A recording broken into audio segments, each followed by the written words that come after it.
नमस्कार दोस्तों, stories with सत्य में आपका स्वागत है।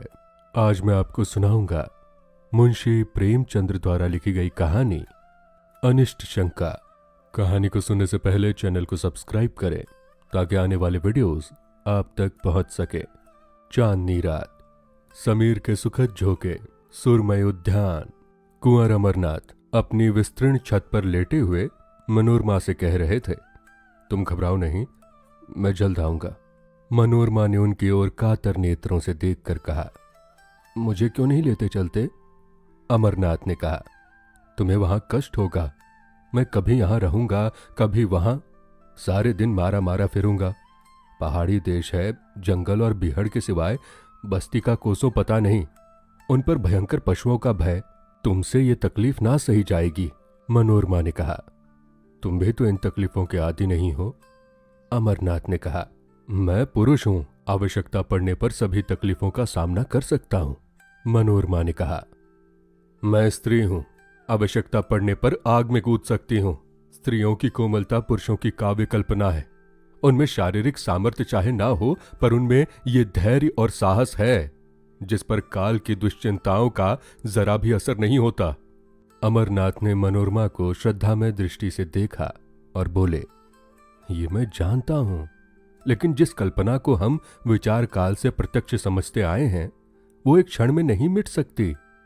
तुम्हारी तकलीफ मुझसे ना देखी जाएगी, मुझे दुख होगा। देखो इस समय चांदनी में कितनी बहार है। मनोरमा ने कहा, मुझे बहलाओ मत, मैं हट नहीं करती, लेकिन यहां मेरा जीवन अपार हो जाएगा। मेरे हृदय की दशा विचित्र है। तुम्हें अपने सामने ना देखकर मेरे मन में तरह तरह की शंकाएं होती है कि कहीं चोट ना लग गई हो। शिकार खेलने जाते हो तो डरती हूं, कहीं घोड़े से शरारत ना की हो। मुझे अनिष्ट का भय सदैव सताया करता है। अमरनाथ ने कहा, लेकिन मैं तो विलास का भक्त हूं। मुझ पर इतना अनुराग करके तुम अपने ऊपर अन्याय करती हो। मनोरमा ने अमरनाथ को दबी हुई दृष्टि से देखा, जो कह रही थी, मैं तुमको मुझसे ज्यादा पहचानती हूं। बुंदेलखंड में भीषण दुर्भिक्ष था। लोग वृक्षों के छीले छील छील कर खाते थे। क्षुधा पीड़ा ने भक्ष्या भक्ष की पहचान मिटा दी थी। पशुओं का तो कहना ही क्या, मानव संतानें कौड़ियों के मोल बिकती थी। पादरियों की चढ़ बनी थी। उनके अनाथालयों में नित्य गोल के गोल बच्चे भेड़ों की भांति हांके जाते थे। मां की ममता मुट्ठी भर अनाज पर कुर्बान हो जाती। कुंवर अमरनाथ काशी सेवा समिति के व्यवस्थापक थे। समाचार पत्रों में ये रोमांचकारी समाचार देखे तो तड़प उठे। समिति के कई नवयुवक को साथ लिया और बुंदेलखंड जा पहुंचे। मनोरमा को वचन दिया कि प्रतिदिन पत्र लिखेंगे और यथासंभव जल्द लौट आएंगे। एक सप्ताह तक तो उन्होंने अपना वचन पालन किया, लेकिन सैन्य पत्रों में विलंब होने लगा। अक्सर इलाके डाकघर से बहुत दूर पड़ते थे। यहां से नित्य प्रतिपत्र भेजने का प्रबंध बहुत दुसाध्य था। मनोरमा वियोग दुख से विकल रहने लगी। वो अव्यवस्थित दशा में उदास बैठी रहती। कभी नीचे आती, कभी ऊपर जाती, कभी बाग में बैठ जाती। जब तक पत्र ना आ जाता वो इसी भांति व्यग्र रहती। पत्र मिलते ही सूखे धान में पानी पड़ जाता, लेकिन जब पत्रों के आने में देर होने लगी तो उसका वियोग विकल हृदय अधीर हो गया। बार बार पछताती थी कि मैं नाहक उनके कहने में आ गई। मुझे उनके साथ जाना चाहिए था। उसे किताबों से प्रेम था, पर अब उनकी ओर ताकने का भी जीना चाहता। विनोद की वस्तुओं से उसे और रुचि सी हो गई थी। इस प्रकार 1 महीना गुजर गया। एक दिन उसने स्वप्न देखा कि अमरनाथ द्वार पर नंगे सिर नंगे पैर खड़े हो रहे हैं। वो घबरा कर बैठी और उग्रावस्था में दौड़ी द्वार तक आई। यहां का सन्नाटा देखकर उसे होश आ गया। उसी दम मुनीम को जगाया और कुंवर साहब के नाम तार भेजा, किंतु जवाब न आया। सारा दिन गुजर गया मगर कोई जवाब नहीं। दूसरी रात भी गुजरी, लेकिन जवाब का कहीं पता नहीं। मनोरमा निर्जल निराहार मूर्छित दशा में अपने कमरे में पड़ी रहती। जिसे देखती उसी से पूछती, जवाब आया? कोई द्वार पर आवाज देता तो दौड़ी हुई जाती और पूछती, कुछ जवाब आया? उसके मन में विविध शंकाएं उठती। लौंडियों के स्वप्न का आशय पूछती। स्वप्नों के कारण और विवेचना पर कई ग्रंथ पढ़ डाले, पर कुछ रहस्य ना खुला। लौंडिया उसे दिलासा देने के लिए कहती, कुंवर जी कुशल से हैं। स्वप्न में किसी को नंगे पैर देखे तो समझो वो घोड़े पर सवार हैं। घबराने की कोई बात नहीं। लेकिन रमा को इस बात से तस्कीन ना होती। उसे तार के जवाब की रट लगी हुई थी। यहां तक कि 4 दिन गुजर गए। किसी मोहल्ले में मदारी का आ जाना बाल वृंद के लिए एक महत्व की बात है। उसके डमरू की आवाज में खोचे वाले की क्षुधावर्धक ध्वनि से भी अधिक आकर्षण होता है। इसी प्रकार मोहल्ले में किसी ज्योतिषी का आ जाना मार्के की बात है। एक क्षण में इसकी खबर घर घर फैल जाती है। सास अपनी बहू को लिए आ पहुंचती है। माता भाग्यहीन कन्या को लेकर आ जाती है। ज्योतिषी जी दुख सुख की अवस्था अनुसार वर्षा करने लगते हैं। उनकी भविष्यवाणियों में बड़ा गूढ़ रहस्य होता है। उनका भाग्य निर्माण भाग्य रेखाओं से भी जटिल होता है। संभव है कि वर्तमान शिक्षा विधान ने ज्योतिष का आदर कुछ कम कर दिया हो, पर ज्योतिषी जी के महात्मय में जरा भी कमी नहीं हुई। उनकी बातों पर चाहे किसी को विश्वास ना हो, पर सुनना सभी चाहते हैं। उनके एक एक शब्दों में आशा और भय को उत्तेजित करने की शक्ति भरी रहती है। विशेषतः उसकी अमंगल सूचना, जो वज्रपात के तुल्य है, घातक और दग्धकारी है। तार भेजे हुए आज 5वां दिन था कि कुंवर साहब के द्वार पर एक ज्योतिषी का आगमन हुआ। तत्काल मोहल्ले की महिलाएं जमा हो गई। ज्योतिषी जी भाग्य विवेचन करने लगे। किसी को रुलाया, किसी को हंसाया। मनोरमा को खबर मिली। उन्हें तुरंत अंदर बुला भेजा और स्वप्न का आशय पूछा।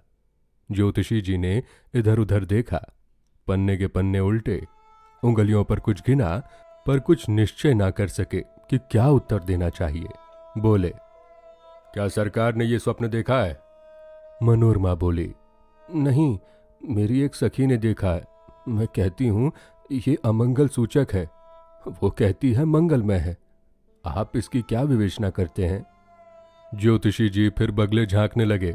उन्हें अमरनाथ की यात्रा का हाल ना मालूम था और ना इतनी मोहलत ही थी कि यहां आने के पूर्व वो अवस्था ज्ञान प्राप्त कर लेते जो अनुमान के साथ मिलकर जनता में ज्योतिषी के नाम से प्रसिद्ध होते हैं। जो प्रश्न पूछा जाता था उसका भी कुछ सूत्र सूचक उत्तर ना मिला। निराश होकर मनोरमा के समर्थन करने ही में अपना कल्याण देखा। बोले, सरकार जो कहती है वही सत्य है। यह स्वप्न अमंगल सूचक है। मनोरमा खड़ी सितार के तार की भांति थर थर कांपने लगी। ज्योतिषी जी ने उस अमंगल का उद्घाटन करते हुए कहा, उनके पति का कोई महान संकट आने वाला है। उनका घर नाश हो जाएगा। वो देश विदेश में मारे मारे फिरेंगे। मनोरमा ने दीवार का सहारा लेकर कहा, भगवान, भगवान मेरी रक्षा करो, और मूर्छित होकर जमीन पर गिर पड़ी। ज्योतिषी जी अब चेते, समझ गए कि बड़ा धोखा खाया। आश्वासन देने लगे, आप कुछ चिंता ना करें, मैं उस संकट का निवारण कर सकता हूं। मुझे एक बकरा, कुछ लौंग और कच्चा धागा मंगा दे। जब कुंवर जी के यहां से कुशल समाचार आ जाए तो जो दक्षिणा चाहें दे दें। काम कठिन है पर भगवान की दया से असाध्य नहीं है। सरकार देखे, मुझे बड़े बड़े हाकिमों ने सर्टिफिकेट दिए हैं। अभी डिप्टी साहब की कन्या बीमार थी, डॉक्टरों ने जवाब दे दिया था। मैंने यंत्र दिया, बैठे बैठे आंखें खुल गई। कल की बात है, सेठ चंदूलाल के यहां से रोकड़ की एक थैली उड़ गई थी। कुछ पता न चलता था। मैंने सगुन विचार और बात की बात में चोर पकड़ लिया। उनके मुनीम का काम था।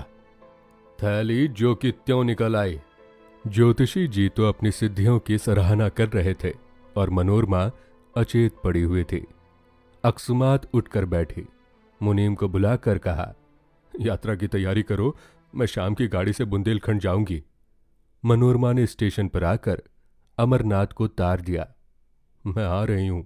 उनके अंतिम पत्र से ज्ञात हुआ था कि वो कबरई में है। कबरई का टिकट लिया, लेकिन कई दिनों से जागरण कर रही थी। गाड़ी पर बैठते ही नींद आ गई और नींद आते ही अनिष्ट शंका ने एक भीषण स्वप्न का रूप धारण कर लिया। उसने देखा सामने एक अगम सागर है। उसमें एक टूटी हुई नौका हलकोरे खाती बहती चली जाती है। उस पर ना कोई मल्लाह है, ना पाल, ना डांडे। तरंगे उसे कभी ऊपर ले जाती है, कभी नीचे। साहस उस पर एक मनुष्य दृष्टिगोचर हुआ। ये अमरनाथ थे। नंगे सिर, नंगे पैर, आंखों से आंसू बहते हुए। मनोरमा थर थर कांप रही थी। जान पड़ता था नौका अब डूबी और अब डूबी। उसने जोर से चीख मारी और जाग पड़ी। शरीर पसीने से तर था, छाती धड़क रही थी। वो तुरंत उठ बैठी, हाथ मुंह धोया और इसका इरादा किया कि अब ना सोऊंगी। हाँ, कितना भयावह दृश्य था। परम पिता, अब तुम्हारा ही भरोसा है, उनकी रक्षा करो। उसने खिड़की से सिर निकाल कर देखा। आकाश पर तारागण दौड़ रहे थे। घड़ी देखी 12 बजे थे। उसको आश्चर्य हुआ, मैं इतनी देर तक सोई, अभी तो एक झपकी भी पूरी ना हो पाई। उसने एक पुस्तक उठा ली और विचारों को एकाग्र करके पढ़ने लगी। इतने में प्रयाग आ पहुंचा। गाड़ी बदली। उसने फिर किताब खोली और उच्च स्वर से पढ़ने लगी। लेकिन कई दिनों की जगी आंखें इच्छा के अधीन नहीं होती। बैठे बैठे झपकियां लेने लगी। आंखें बंद हो गई और एक दूसरा दृश्य सामने उपस्थित हो गया। उसने देखा आकाश से मिला हुआ एक पर्वत शिखर है। उसके ऊपर के वृक्ष छोटे छोटे पौधों के सदृश दिखाई देते हैं। शामी वर्ण घटाएं छाई हुई है। बिजली इतनी जोर से कड़कती है कि कान के पर्दे फटे जाते हैं। कभी यहां गिरती है, कभी वहां। शिखर पर एक मनुष्य नंगे सिर बैठा हुआ है। उसकी आंखों का अश्रु प्रवाह साफ दिख रहा है। मनोरमा दहल उठी। ये अमरनाथ थे। वो पर्वत शिखर से उतरना चाहते थे, लेकिन मार्ग ना मिलता था। भय से उनका मुखवर्ण शून्य हो रहा था। अकस्मात एक बार बिजली का भयंकर नाद सुनाई दिया। एक ज्वाला सी दिखाई दी और अमरनाथ अदृश्य हो गए। मनोरमा ने फिर चीख मारी और जाग पड़ी। उसका हृदय बांसों उछल रहा था। मस्तिष्क चक्कर खाता था। जागते उसकी आंखों में जल प्रवाह होने लगा।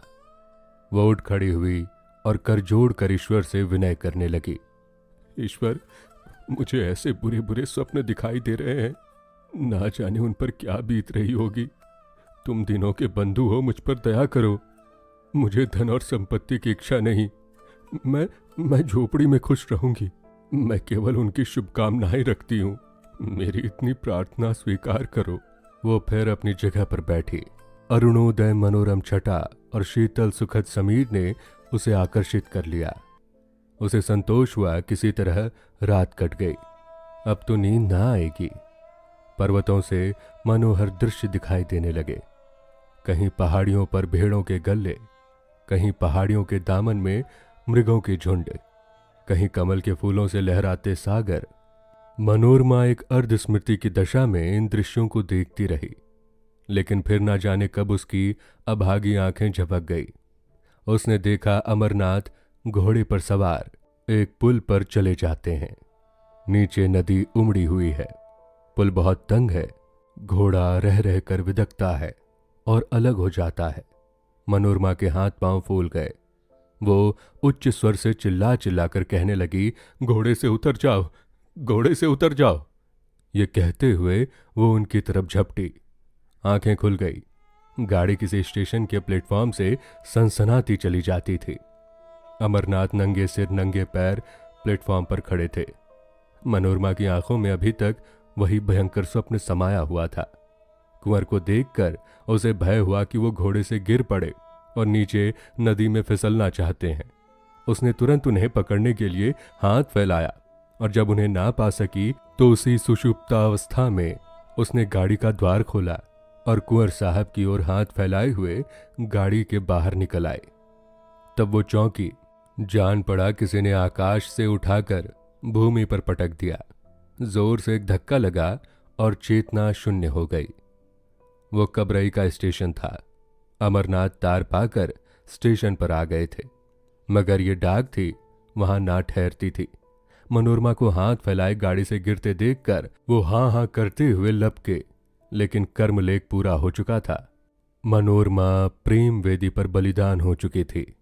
इसके तीसरे दिन वो नंगे सिर नंगे पैर भग्न हृदय घर पहुंचे। मनोरमा का स्वप्न सच्चा हुआ। उस प्रेम विहीन स्थान में अब कौन रहता।